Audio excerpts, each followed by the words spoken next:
आणि आता महत्त्वाच्या बातम्यांचा आपण वेगवान आढावा घेऊयात। मुंबई महानगरपालिकेचा 2 फेब्रुवारीला अर्थसंकल्प आयुक्त इक्बाल सिंग चहल हे सलग चौथ्यांदा अर्थसंकल्प सादर करणार। सरकारने काढलेली सगळ्या सोयऱ्यांबाबतची अधिसूचना अंतिम निर्णय नाही। अधिसूचनेवर सरकारने हरकती आणि सूचना मागवल्यात। भाजप प्रदेशाध्यक्ष चंद्रशेखर बावनकुळे यांची माहिती।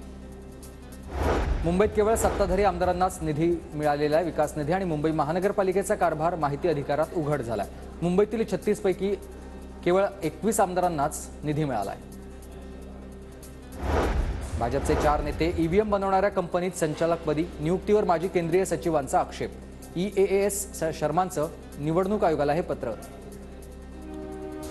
ईव्हीएम मशीन खोटी हे किरीट सोमय्या यांनी शिवसेना भवनात स्वतः सांगितलं होतं। ईव्हीएम मशीन बंद व्हावी ही भाजप सोडून सर्व पक्षांची मागणी। चंद्रकांत खैरेंची प्रतिक्रिया।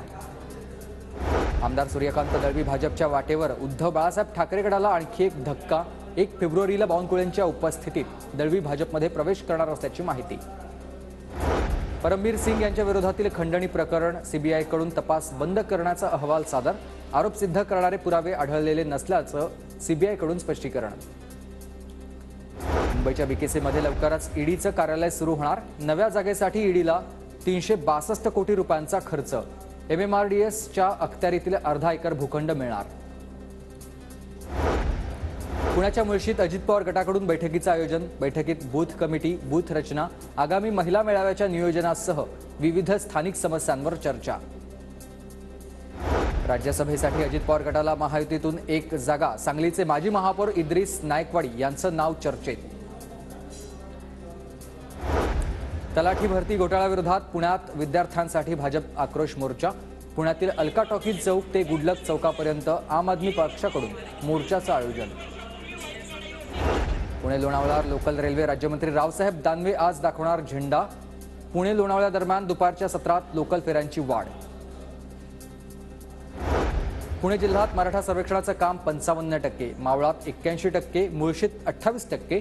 वेळेत सर्वेक्षण पूर्ण करण्याचं जिल्हा प्रशासनासमोर आव्हान। पुण्याच्या मुळशीत पिण्याच्या पाण्याचा प्रश्न गंभीर। टाटा पॉवरनं 1 TMC पाणी देण्याची मागणी। मुंबई उच्च न्यायालयात टाटा पॉवर कंपनी विरुद्ध याचिका दाखल। पुणे जिल्ह्यात आढळल्यात 2.5 लाख कुणबी नोंदी। नोंदणी आणि मुद्रांक शुल्क विभागाकडे 3600 नोंदी। विरारमध्ये शाळेच्या बसचा अपघात। भावाला सहलीसाठी सोडायला आलेल्या बहिणीचा मृत्यू। नाशिकच्या मालेगावात एका वर्षात 319 कोटींची वीज चोरी। हरित लवादाच्या आदेशानं सील केलेल्या प्लास्टिक कारखान्यामध्ये देखील वीज चोरी। खासगी वीज कंपनीच्या कारवाई दरम्यान धक्कादायक प्रकार उघडकीस। नागपुरात महिलांचा आक्षेपार्ह व्हिडिओ बनवणाऱ्या शिक्षकाला अटक करण्यात आली। मंगेश खापऱ्यासह आरोपीचं नाव असून औद्योगिक महोत्सवात महिलांच्या बाथरूममध्ये आरोपीनं केलं होतं व्हिडिओ शूट। आरोपीकडून 19 अश्लील व्हिडिओ जप्त करण्यात आले। पुण्याच्या बिबवेवाडीतील गंगाधाम चौकात आनंदनगर वस्तीमधील झोपडपट्ट्यांवर पालिकेची कारवाई। बांधकाम व्यावसायिकांसाठी झोपड्या तोडल्याचा रहिवाशांचा आरोप।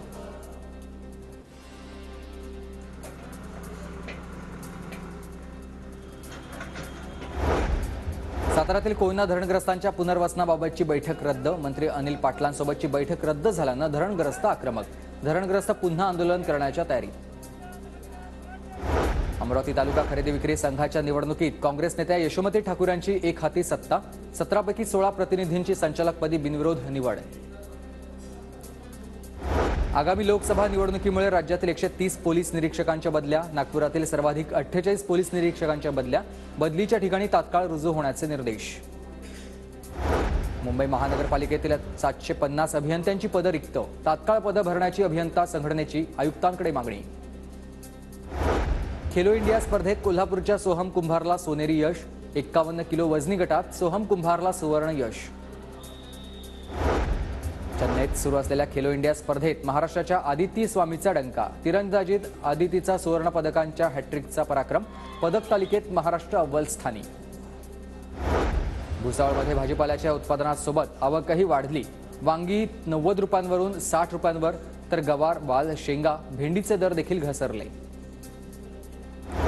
मुंबईत गेटवे ऑफ इंडियावर आज गीत रामायण कार्यक्रमाला ललित प्रभाकर, मृण्मयी देशपांडेंसह 300 कलाकार गीत रामायण सादर करणार। पुण्याच्या मुळशीतील कोंढावळे गावच्या भावा बहिणीची नॅशनल सॅम्बो चॅम्पियन स्पर्धेत चमकदार कामगिरी। स्पर्धेत प्रसन्न कंधारे आणि सानिया कंधारे यांना 2 सुवर्ण पदक आणि 1 रौप्य पदक। अमरावती जिल्ह्यातील चांदूर रेल्वे शहरात भव्य शंकरपटाचं आयोजन। वंचितच्या निलेश विश्वकर्मा यांनी बैलगाडी हाकली। अवघ्या 8 सेकंदात गाठलाय पल्ला।